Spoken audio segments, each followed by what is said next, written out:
확인하라. 크게 따라 확인하라. 오늘 이번 주에 저희 예결산 모임이 있었고 또 수요 예배 끝나고 재직회 있었고 오늘 또 공동회에 있었죠. 모여서 뭐 하셨죠? 올 한 해 교회가 하나님께서 주신 것들로 어떻게 잘 사역을 했는가 함께 확인하셨죠. 공동회보다 더 무서운 게 뭔지 아세요? 공동회보다 더 무서운 건 우리 각자가 하나님 앞에 서서 확인할 날이 있습니다. 지금 아마 밖에 난리 났을걸요? 저희 어젠가요? 강릉까지, 서울에서 강릉까지 8시간인가?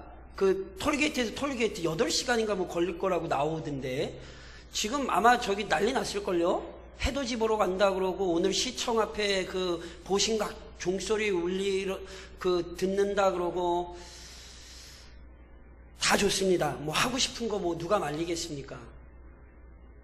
그런데 한 해가 끝나는 것만 기억하는 사람은 굉장히 어리석은 사람이에요. 2017년만 끝납니까? 우리 인생 끝납니다. 그러니까 2017년 끝나는 건 보면서 우리의 인생 끝날 거를 생각을 하지 못하는 건 굉장히 어리석은 사람이에요. 올 한 해 삶을 정리할 줄 알지만 하나님 앞에서 우리의 삶을 정리하는 지혜가 없다면 그는 굉장히 어리석은 사람이죠. 그래서 제가 누차 말씀드린 것처럼 그리스도인들은요 자신의 믿음을 점검해야 돼요.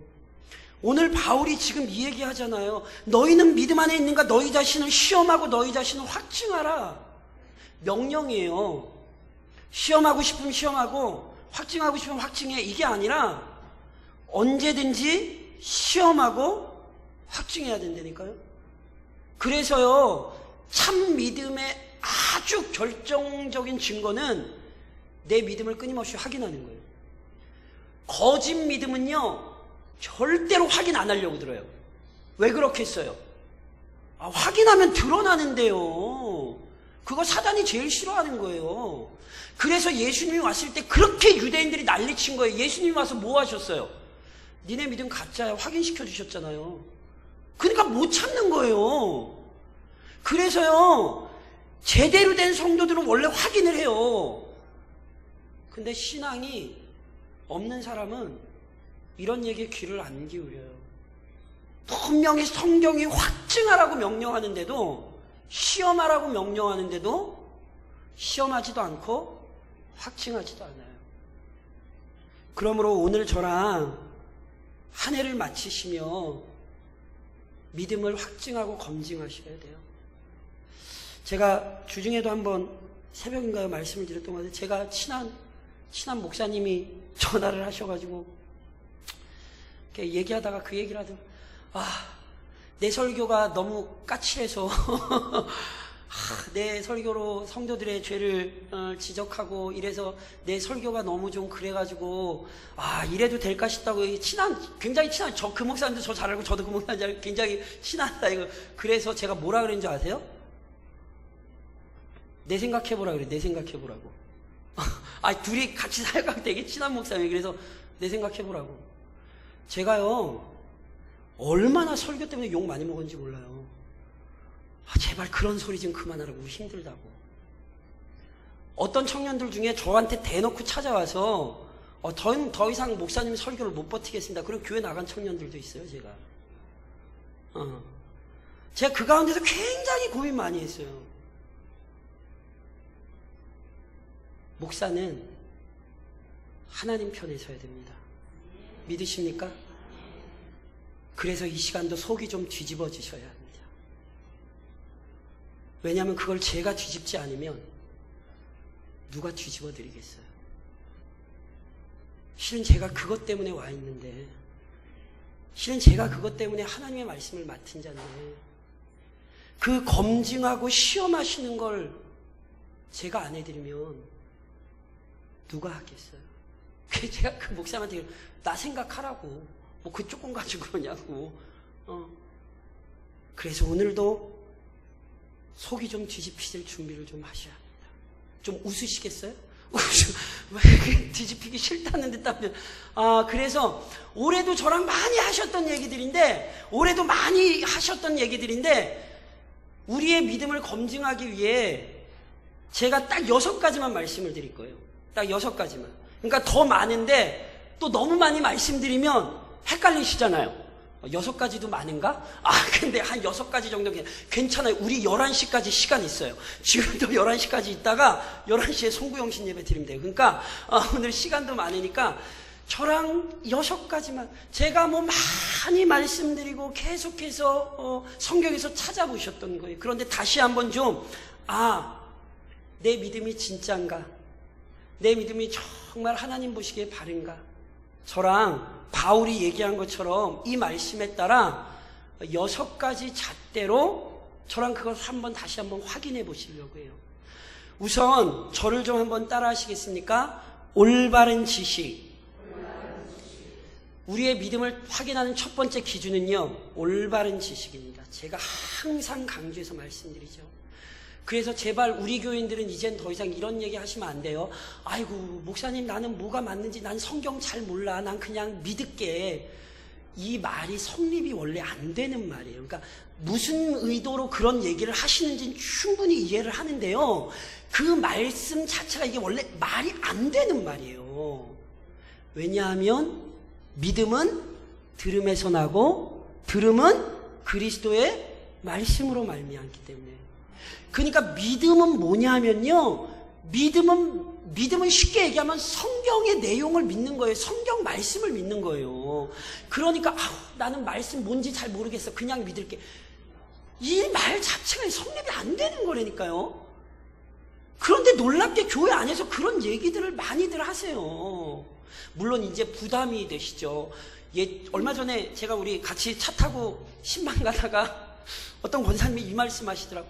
아휴 목사님, 나는 들어도 까먹고 그랬더니 옆에 계신 권사님이 권사님 무슨 얘기하지, 나도 똑같다고. 그때 제가 옆에서 권사님 저도 똑같아요? 제가 왜 한 얘기 또 하고 왜 한 얘기 또 하게요? 한 얘기를 까먹어요.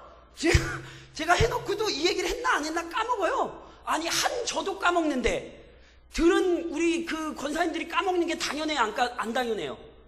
당연하죠. 확실하게 원래 듣고 까먹는 거예요. 그런데 잘 들으셔야 돼요.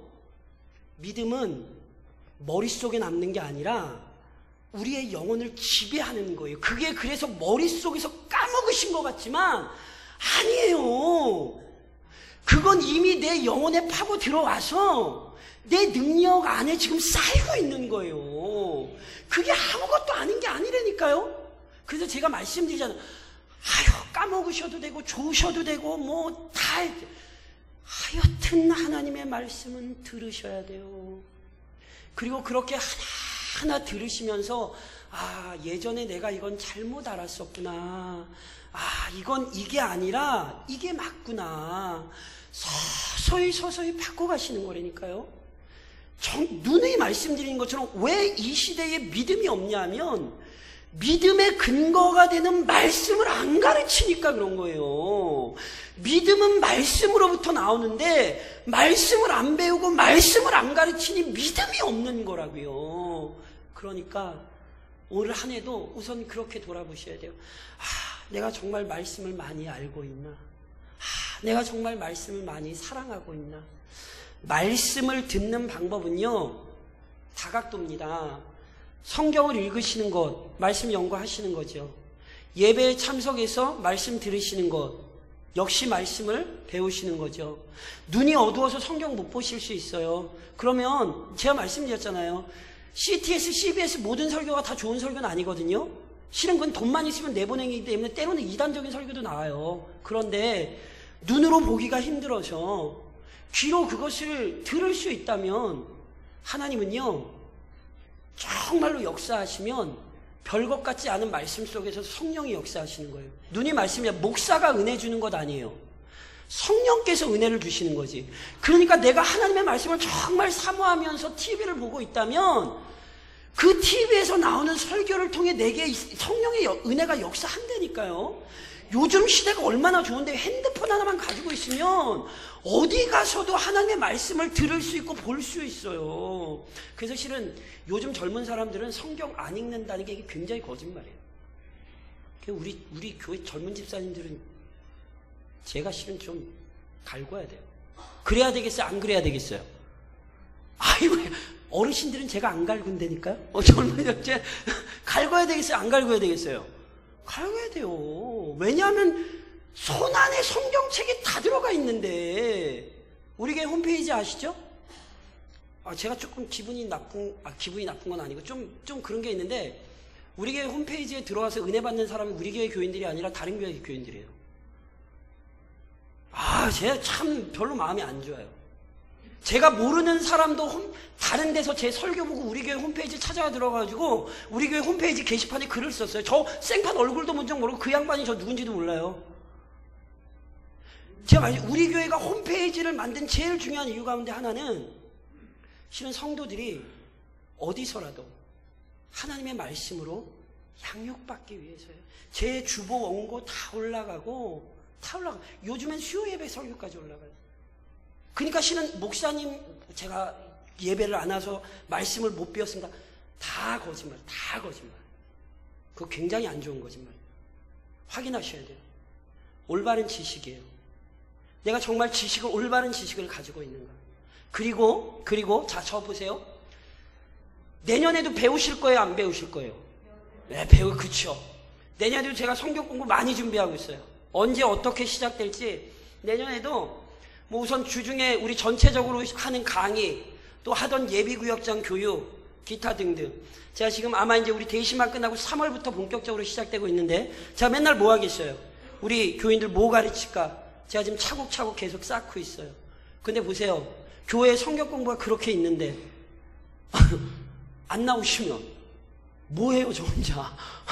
뭐해요? 제가 집에 가서 저희 딸들이 저보고 설교벌레래요. 아빠는 설교만 오래 한다고. 제가 저희 애들대로 맨날 집에서 그러겠냔 말이에요. 그러니까 올 한 해도 마음속에 다짐하셔야 돼요. 내가 내년에도 내 믿음을 위해 올바른 지식, 하나님의 말씀을 열심히 배우겠다. 작정하시고 2018년 시작하셔야 되는 거예요. 다시 한번 따라 하시겠어요? 상한 마음. 자, 첫 번째는요, 올바른 지식이에요. 믿음을 확인하시려면 우선 내가 올바른 지식을 가지고 있는가, 그리고 내가 올바른 지식 안에서 성장하고 있는가. 죽을 때까지 하나님의 말씀 안에 성장하셔야 돼요. 이게 첫 번째 근거예요. 더 나아가서는 상한 마음이에요. 상한 마음. 성경은요, 상한 마음을 우리에게 얼마나 강조하는지 몰라요. 시편 51편에 그래서 다윗이 이렇게 고백하잖아요. 하나님께서 구하시는 제사는 상한 심령이라.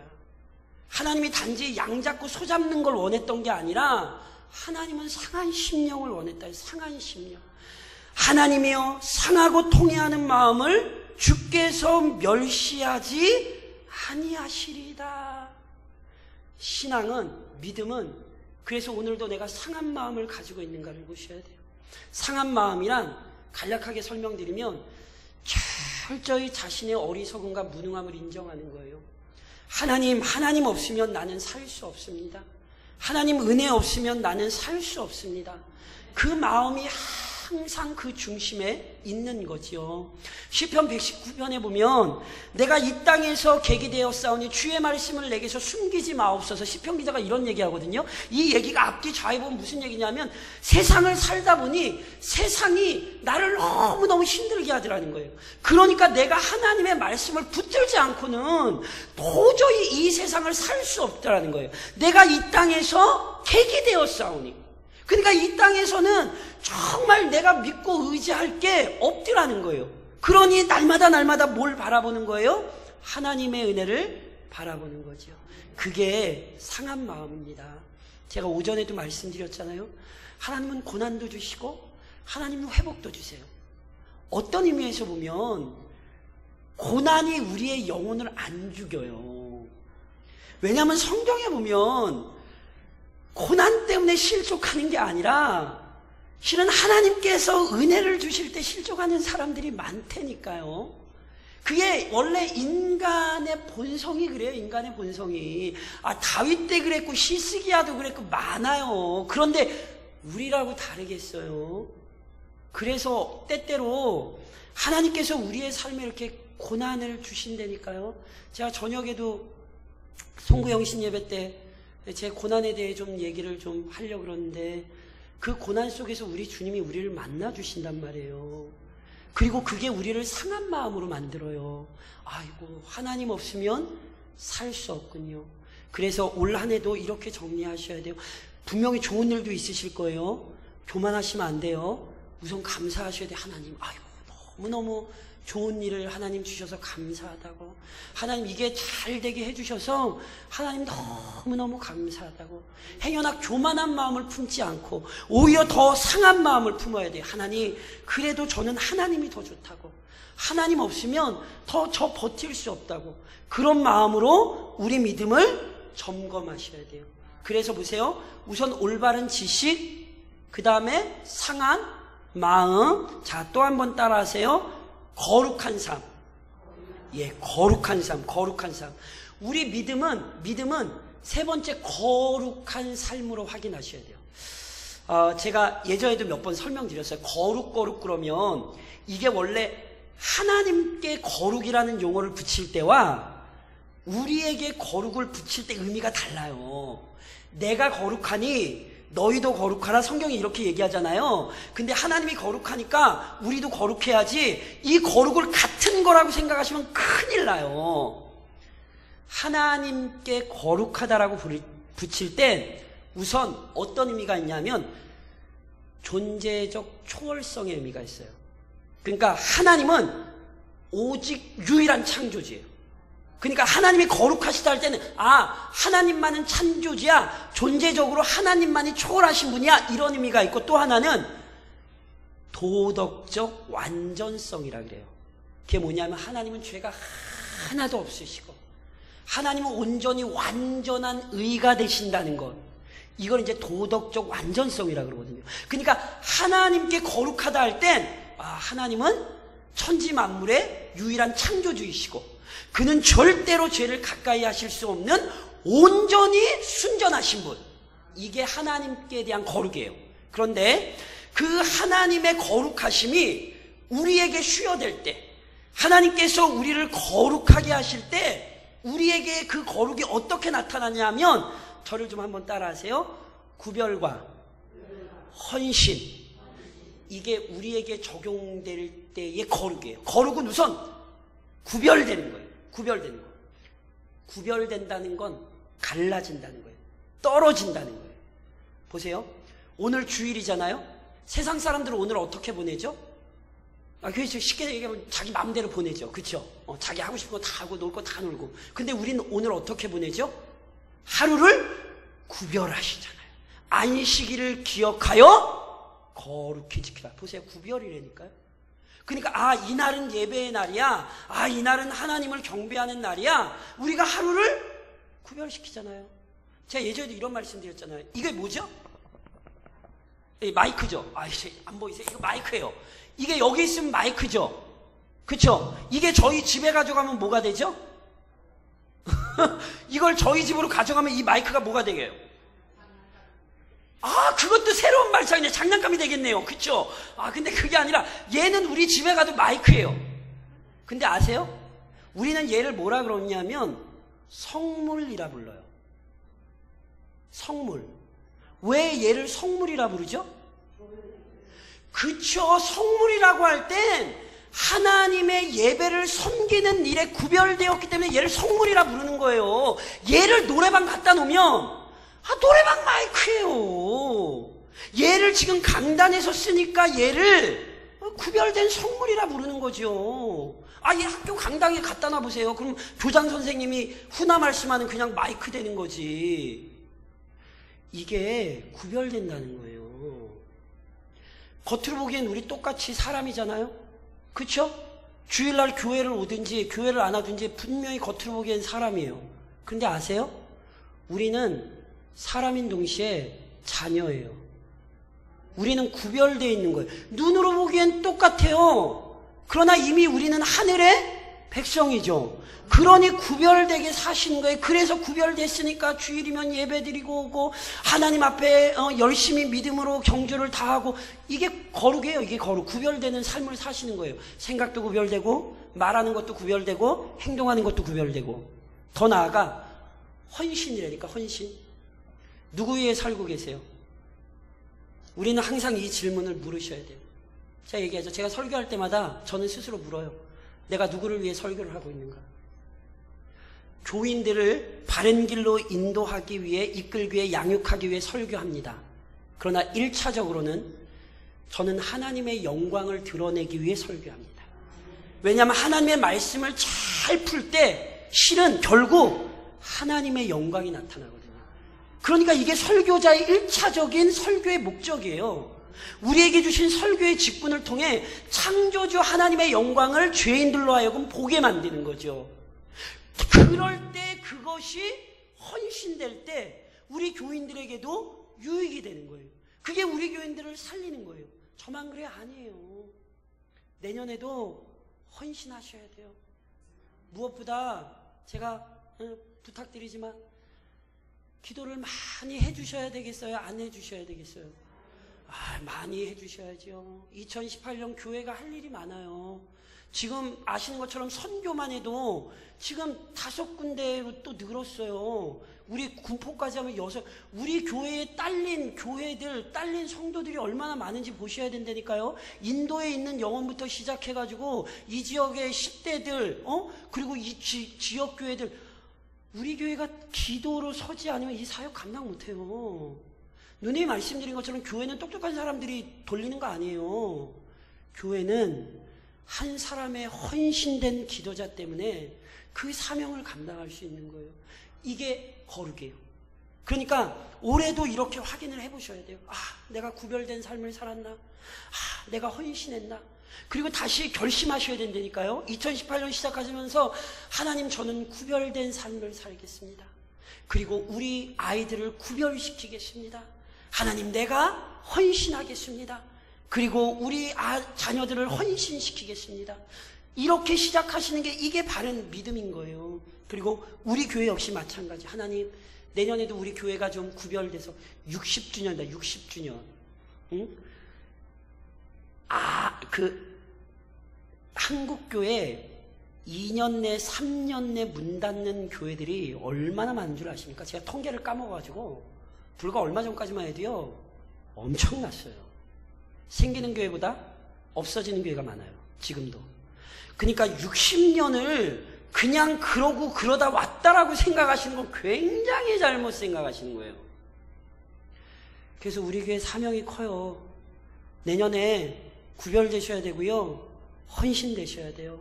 하나님이 60년이나 이 지역에 놔두시고 하나님께서 하나님의 영광을 위해 살게 하셨는데 그 사명을 감당하지 못하면 안 돼요. 예수님 재림하실 날 멀지 않았으니 오히려 더 힘을 내어서, 요즘 60살이면 나이 들었다는 얘기 못 하잖아요. 그렇죠? 60이면 어디 나이를, 큰일 나죠. 60이면 청춘인데. 우리 교회가 그렇습니다. 청춘답게 이 지역에 얼마나 할 일이 많아요. 결심하시고 구별되셔야 돼요. 헌신하셔야 돼요. 이렇게 확인하셔야 돼요. 자, 또 따라하세요. 순종. 예. 올바른 지식, 상한 마음, 그 다음에 뭐였어요? 거룩, 그 다음에 뭐요? 순종. 순종은 제가 더 이상 설명드릴 것이 뭐가 있겠습니까? 근데 보세요. 이게 앞에 게 다 따라와야 돼요. 무슨 얘기냐면, 자, 보세요. 올바른 지식이 없잖아요? 그럼 제대로 순종하실 수가 없어요. 유대인들이 왜 실패했는지를 바울이 뭐라고 얘기했냐면, 하나님을 향한 열심을 가졌으나 올바른 지식을 따른 게 아니라 그랬어요. 그러니까 유대인들이 나름대로 순종한 거예요. 순종을 안 한 게 아니라 어떻게 순종을 한 거냐면 자기 방식대로 순종을 한 거예요. 그래서 실패한 거예요. 그러니까 보세요. 순종을 하려면 제가 앞에서 말씀드린 게 다 따라와야 돼요. 그리고 보세요. 상한 마음 없이 순종하면 어떻게 되는 줄 아세요? 제가 많이 말씀드렸죠. 교회는 일하는 곳이 아니에요. 그래서 보세요. 교회 와서 일을 하시는 분들이 있어요.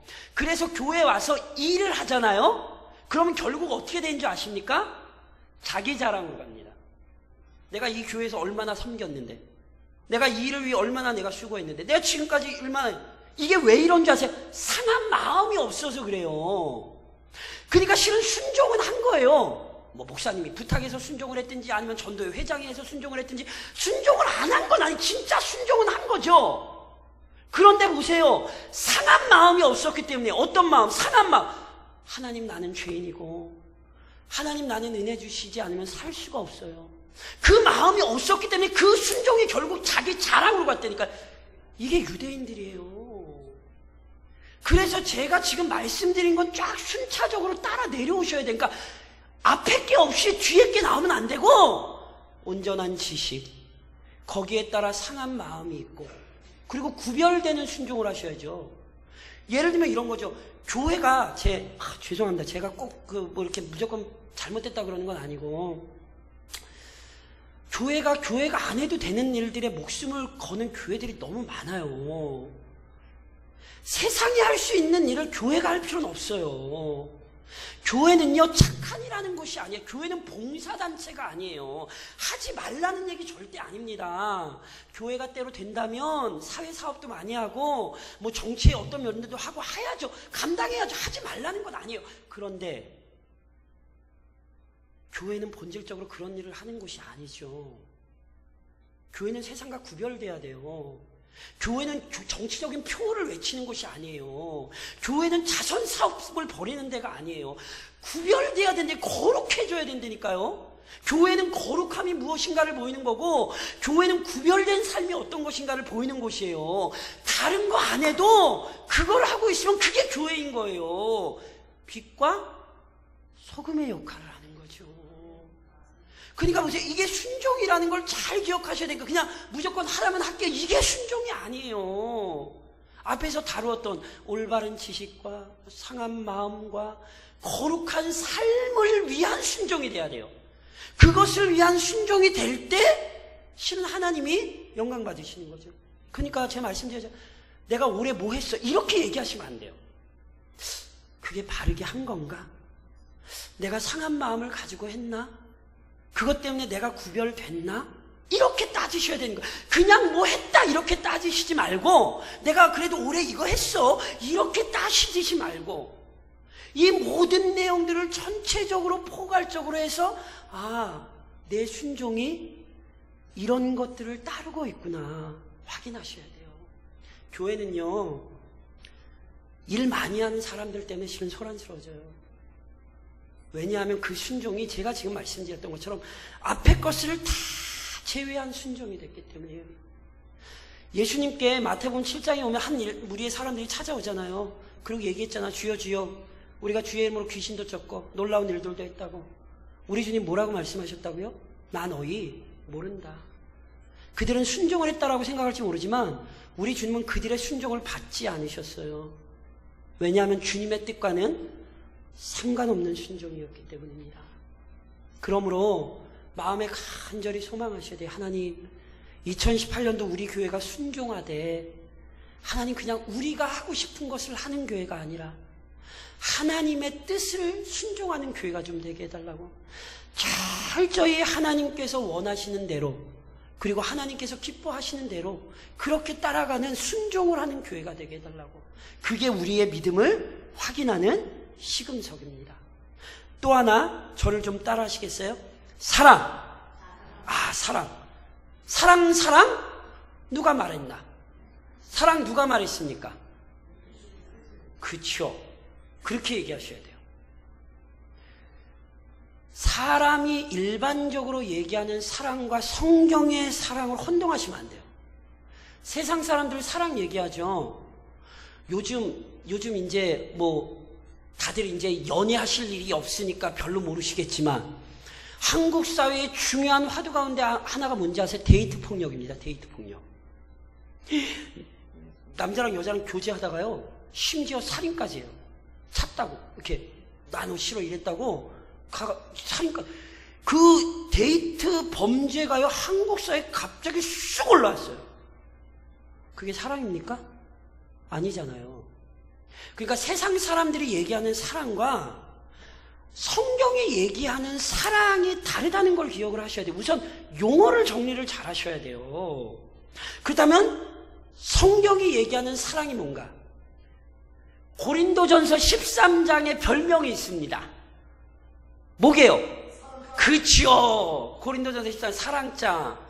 그때 사랑을 철저히 뭘로 그리냐면 인간의 마음에서 감정에서 나온 것으로 그리지 않고 성령께서 우리 안에 역사하신 결과로 우리에게 알려집니다. 이게 성경이 얘기하는 사랑입니다. 그러니까 보세요. 우리가 스스로 사랑할 수 있어요, 없어요?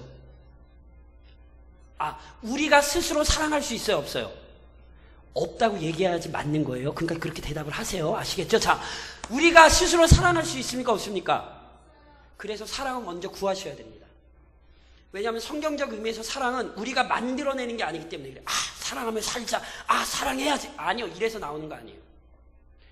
원수 사랑해 보셨어요? 바보가 아니면 그거 못합니다. 그렇죠? 그럼 바보가 돼야지요. 성령에 충만하면 가능합니다. 그래서 실은요, 사랑하자도 우선 핵심은 어디에 있냐면 사랑을 구하셔야 돼요. 미워하는 사람 다 있어요. 없는 척들 하실 필요가 없어요. 그게 내 맘대로 되십니까? 안 되시죠. 다스리려고 안 해보셨어요? 해보셨잖아요. 근데 되시든가요? 안 되시잖아요. 이건 방법 없어요. 이건 성령의 은혜가 부어져야 돼요. 성령의 은혜가 부어지지 않으면 스데반처럼 자기를 돌로 치는 사람 위해서 기도 못해요. 그래서 스데반이 죽을 때의 장면을 성경이 정확히 꼬집었어요. 성령이 충만해요. 성령이 충만했기 때문에 자기를 돌로 치는 사람들을 위하여 기도했던 거예요. 그리고 사랑은요, 훈련입니다. 제가 예전에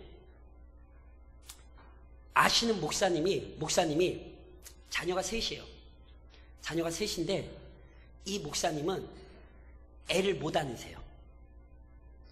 그러니까 자녀가 셋이나 셋을 키우셨는데 애를 못 안으세요.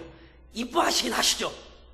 근데 왜냐하면 자기가 자녀를 낳아서 기를 때 옛날 어르신 아이들을 안아본 적이 없대요. 그래서 손녀도 그 얘기, 나는 젊을 때 내 새끼를 안아본 적이 없어가지고 손주도 이쁘긴 한데 너무너무 귀엽긴 해. 다들 아시죠? 자식이랑은 비교가 안 된다며요. 저는 손주가 없어서 아직은 잘 모르겠어요. 그래서 그런데도 못 안겠대요. 뭔지 아십니까? 사랑도요, 훈련하셔야 돼요. 사랑이 성령의 은사이기도 하지만 사랑은 훈련하지 않으면 안 돼요. 우리 어르신들 이게 제가 또 누구 집어서 물어보면 창피하시니까 남편이 사랑한다고 얘기하세요, 안 하세요? 그쵸? 벌써 대답이 그럼 이렇게 안 해요. 근데 남편이 사랑하겠습니까, 안 하겠습니까? 제가 남편을 대표로 얘기하는데 남편은 아내를 제일 많이 사랑합니다. 남편은 아내를 최고로 사랑합니다. 얘기를 못하는 거예요. 얘기를. 왜요? 이게 훈련이 안 돼서 그래요. 훈련이 안 돼서. 그러니까 보세요. 사랑도요, 훈련이세요. 이제 제가 제일 잘한 일. 저희 아버님은요, 저희 손주들이요, 실은 제일 좋아하는 게 할아버지예요. 그게 저도 아직도 기억이 나거든요. 저도 막내지만, 저도 초등학교 4학년 때까지 맨날 길거리에서 아빠 만나면 아빠 등에 업혀 다니고, 아버님이 그렇게 저희 안아주시고 끌어안고, 저는 제 기억이, 그래서 저희 아는 제가 저희 아이들을 굉장히 많이 끌어안거든요. 저희 아내가 질투해요. 왜냐면 자기는 안 안아주게. 근데요, 그게 그래서 저희 집안 내력이요, 남자들이 다 애를 잘 봐요. 저희 형도 그래요. 근데 놀랍게. 그러니까 제가 이걸 보면서 되게 깊이 많이 생각을 했거든요. 뭐죠? 훈련이에요. 훈련. 저 애 기똥차게 잘 봅니다. 제가 웬만한 할머니급으로 제가 애 잘 보거든요. 그게 뭐죠? 훈련이죠. 무슨 얘기 하시는지 아시겠어요? 은혜를 구하세요. 분명히 말씀드렸어요. 은혜 없으면 안 돼요. 근데 훈련하셔야 돼요. 누가 미워 보이거든 훈련하셔야 돼요. 하나님 사랑하게 해주세요. 은혜만 구하는 거 아니에요. 가세요. 이뻐해 주세요. 그거 안 하면 안 돼요. 그거 안 하면 원수는 평생 원수인 거예요. 그게 자동적으로 될 거라고 생각하는 것처럼 어리석은 게 없어요. 그건 절대로 안 돼요. 마치 부모가 애를 끊임없이 안면서 애 안는 기술과 실력이 느는 것처럼 원수와 씨름하고 원수를 끌어안고 원수와 나뒹구는 것 없이는 한순간에 갑자기 원수를 사랑하는 성인이 될 거라는 착각 버리십시오. 절대로 그런 일은 우리에게 일어나지 않습니다. 그래서 이게 중요한 거예요. 올해도 사랑하지 못한 가족, 사랑하지 못한 이웃이 있으면 오늘 하루 남았어요. 아직 몇 시간 남았어요. 제가 11시까지 예배 안 드릴게요. 제가 시간 드릴 테니까 집에 가서 혹시라도 제가 보니까 부모님들도 자녀에게 섭섭하신 게 많은 것 같아요. 물론 부모의 사랑은 자녀의 공경에 비할 바가 아니죠. 근데요, 제가 그냥 성경의 원리에 따라 말씀을 드린 거예요. 부모가 자녀를 향하여 더 넓은 마음으로 열면요, 우선은 성령께서 역사하시고요, 자녀가 그 마음을 깨달아 알 때가 있어요. 그래서 그것도 훈련하셔야 된다니까요. 형제간에 좀 틀어진 일 있으면 믿는 우리 성도분들이 먼저 푸셔야 돼요. 잘 지냈냐? 한 해 또 열심히 믿음 안에서 잘 살자. 내가 사랑한다. 내가 기도한다. 훈련하셔야 된다니까요. 이거 절대로 훈련 안 하면 사랑은 우리에게서 나오지 않아요. 그래서 그렇게 훈련하시며 내년도 사셔야 되는 거예요.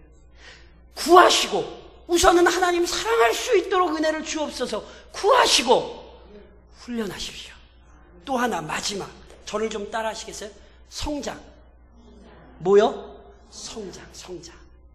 믿음은요, 제가 뭐 할까 하다가 마지막에 이건 절대 빼면 안 될 거예요. 보세요. 올바른 지식이고요, 상한 마음이에요. 거룩한 삶을 사셔야 되고요, 그리고 또 뭐 하셔야 돼요? 저까지 순종, 그 위에 순종하셔야 되고, 그리고 더 나아가서 사랑하셔야죠. 그리고 이 안에서 성장하셔야 돼요. 성장.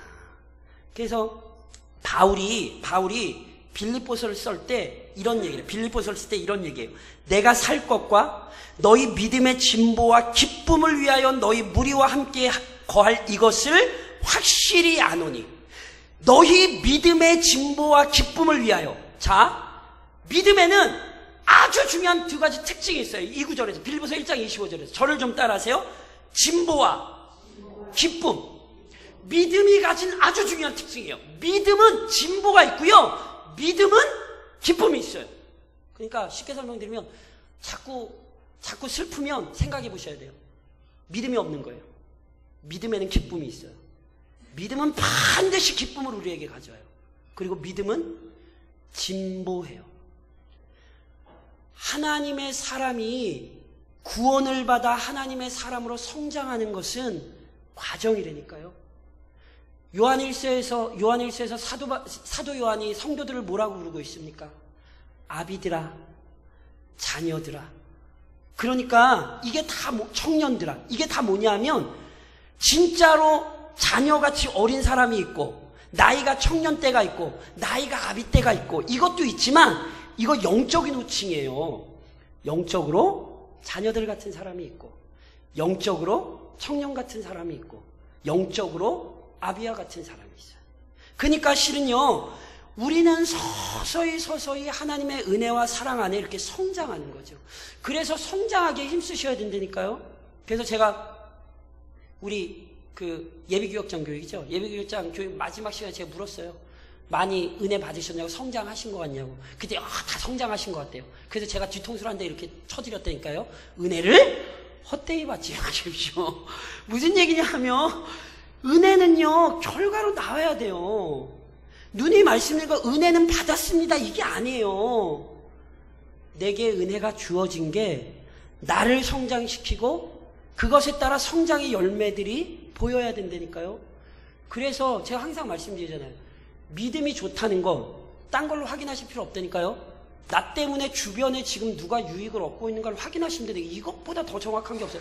제가 이 얘기했더니 어떤 권사님이 갑자기 뒷골이 땡기신다고 이렇게 뒷골을 잡으시더라고. 근데 이거 정직하셔야 돼요. 나 때문에 정말 유익 얻는 사람이 누구냔 말이죠. 그러니까 믿음 생활에서 내가 혼자 잘 되고 이게 아니라 진짜 그게 은혜라면 나 때문에 주변의 사람들이 살아나요. 주변의 사람들이 유익을 얻어요. 이게 성장이에요. 이게 성장. 그래서 하나님의 교회는요, 그 은혜가 나 안에 멈추는 게 아니라 계속해서 이렇게 나눠지기 때문에 정말 좋은 하나님의 교회는 성장합니다. 그래서 2018년 교회 표가 뭡니까? 어떻게 똑똑하고 어떻게 이렇게 얘기도 안 했는데 어떻게 함께 성장하는 교회. 성경에 보세요. 정말 성경적인 교회, 온전한 교회는 함께 성장하는 교회이지 한 사람이 두드러지게 뭔가를 하는 교회가 아니에요. 한 사람이 뭔가 큰 일을 이루는 게 그게 교회 아니에요. 교회 공동체는요 조금 천천히 갈 수 있어요. 늦게 갈 수 있어요. 그러나 교회는 함께 성장하는 공동체입니다. 이게 믿음 때문에 가능한 거예요. 믿음 때문에. 그래서 그렇게 소망하셔야 돼요. 하나님, 올해도 하나님이 주신 은혜로 성장했는데 내년에도 우리 교회가 이 믿음이 온전히 함께 성장하는 교회가 좀 되게 해달라고. 그래서 우리 때문에 우선 우리가 풍요로울 뿐 아니라 제가 부탁드려요. 저희 주변의 교회들 살리셔야 돼요. 우리에게 주신 사명이에요. 우리에게 주신 사명. 그래서 주변 교회들이 우리 때문에 힘없고 우리도 주변 교회 때문에 힘없고 그래서 이 신서면 지역에 아름다운 하나님의 나라를 좀 일구어 가시는 교회가 되실 수 있기를 우리 주님으로 부탁을 드립니다. 저를 좀 한번 따라 하시겠어요? 올바른 지식, 상한 심령, 거룩한 삶, 순종, 사랑, 성장. 까먹으셔도 돼요? 안 돼요? 아니, 까먹으셔도 되죠. 근데 까먹으셔도 되는데 이제는 이걸 적어도 그래 맞다. 믿음이 이런 거다. 좀 이렇게 마음 가운데 품으시고 내년엔 더 열심히 함께 성장하시기를 우리 주님 이름으로 부탁드립니다.